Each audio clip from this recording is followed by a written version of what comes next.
drinking water is one of the most serious problems we're facing, and no county in Pennsylvania knows it like Bradford County, where their residents are really struggling. I am really proud to introduce Crystal Stroud from Bradford County.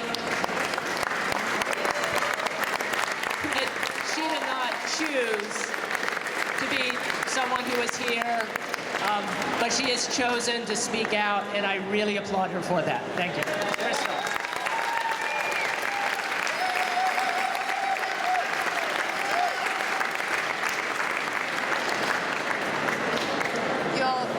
Y'all have to excuse me. Sorry. Okay. You have to excuse me if this takes a little bit. It's a very personal story, and it's a very recent story, so talking about it, I have a hard time. My name is Crystal Stroud. I am a formerly healthy 29-year-old hairstylist at a downtown Towanda, Pennsylvania salon. My husband and I are local business owners with a 4-year-old little boy. We were living out our American dream until Monday, April 11th, 2011. That is the day we were notified that our water was contaminated with barium, chloride, strontium, manganese, lead, methane, radiological material, and radon from the drilling of the natural gas well 1,200 feet from our property. That is the water that we had been drinking, cooking with, and showering in.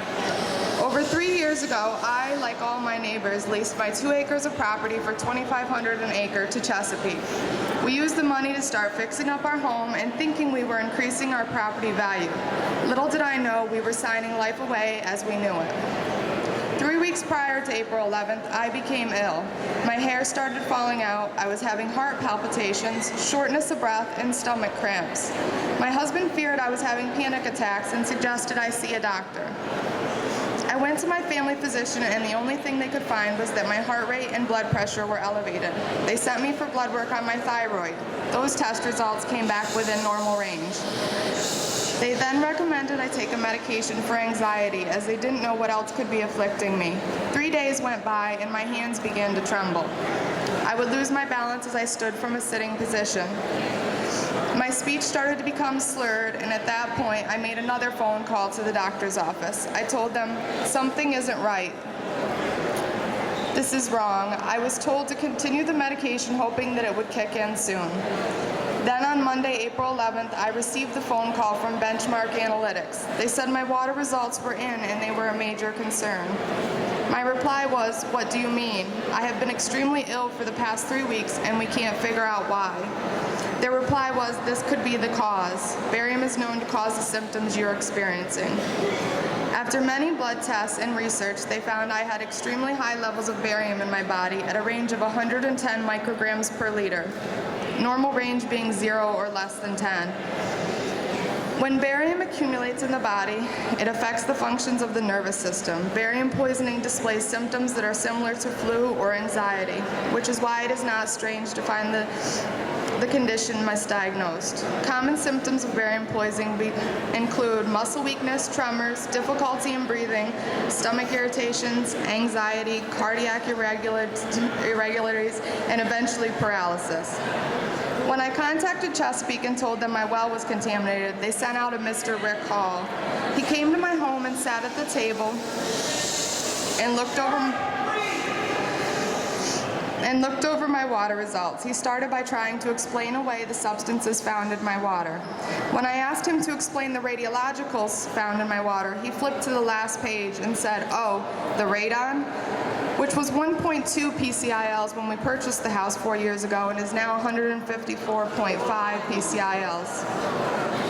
I said no, the radiologicals, gross alpha and gross beta. His reply was, oh, I don't know anything about them. Which surprised me,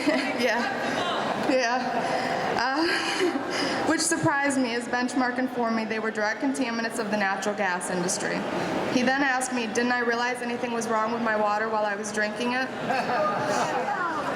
I said, no, here, let me show you. I then drew a glass of water from the refrigerator's water and ice maker. I held it up to him and said, clear, now wouldn't you drink this? His reply was, yeah, looks good to me. This water was clear, but yet had so many chemicals in it that it required an emergency phone call from the water testing company.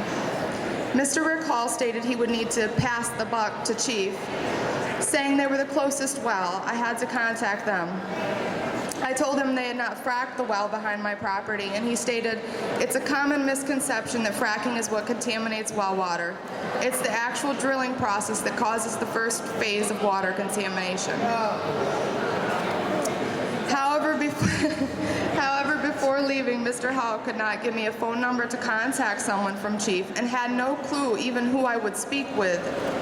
After 3 days of phone calls to every phone number I found online associated with Chief, I finally spoke to a Mr. Richard Adams, who told me, lo and behold, a Mr. Rick Hall had called him.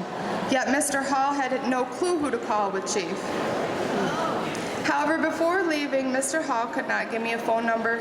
Sorry, I'm reading again.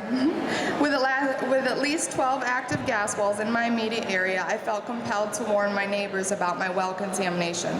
Every neighbor I have talked to has problems with their water. However, they don't have the money to spend $900 on independent water testing. There are children who are showering and drinking in this water. They don't know the risks and don't understand the severity of the situation. They believe that if it was a concern, the DEP would take care of it. It sickens me to think that nothing is being done. Just this past week, my son and my barium levels results came in. My son's levels are 110 micrograms per liter, which was collected 18 days after we stopped drinking the water. In my second round, sorry. We support you. Legislature City supports you. I get upset when I speak about my son. We love you.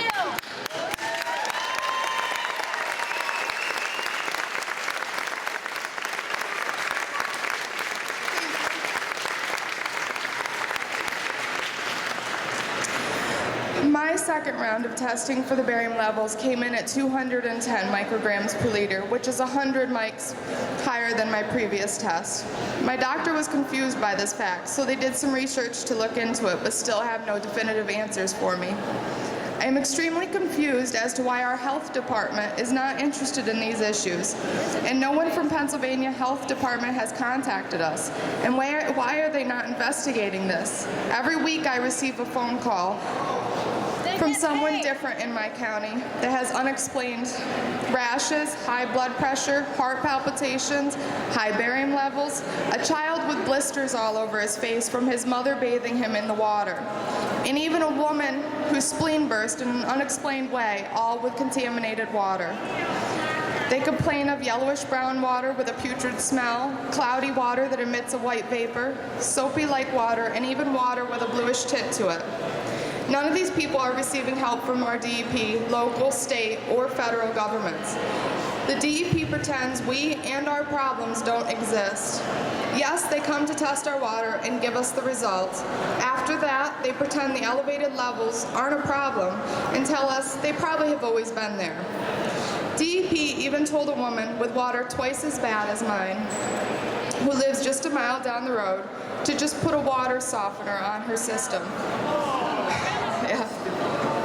Her water would then be fine to drink.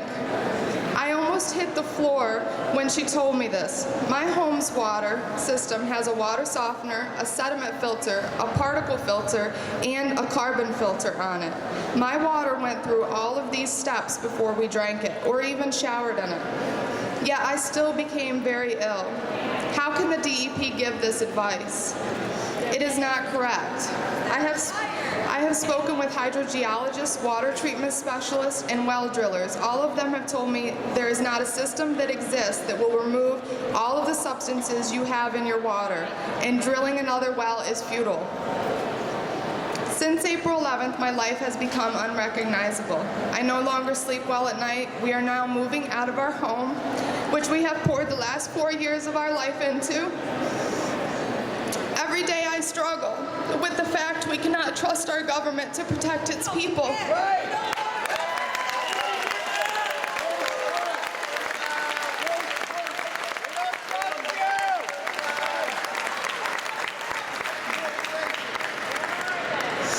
My time with my son and my husband has become limited as life is now consumed with phone calls and visits to doctors, attorneys, water testers, and trying to help my neighbors who call me with health and contamination issues. I fear that someday in the distant future, our state and county government will wake up and realize that the cancer clusters, heart conditions, children with learning disabilities are too frequent to ignore. By that time, it will be too late. Our family has become collateral damage. We are just one of the 33% failure rate of these gas companies. The failure to keep the residents of Bradford County's wells contaminant-free. I would now like to read an excerpt from Article 1 of the Pennsylvania State Constitution, Section 27. There you go. The people have a right to clean air, pure water, and the preservation of the natural, scenic, historic, and aesthetic values of the environment.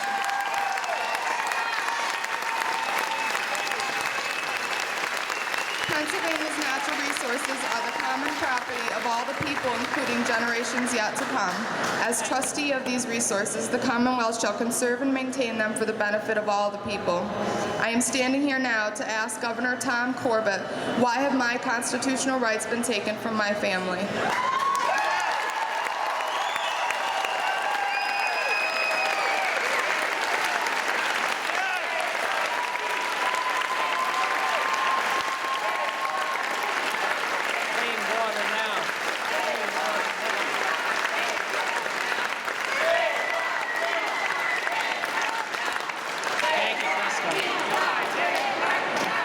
Thank you, Crystal. I really appreciate that. I wish everybody in this building could have just heard that speech.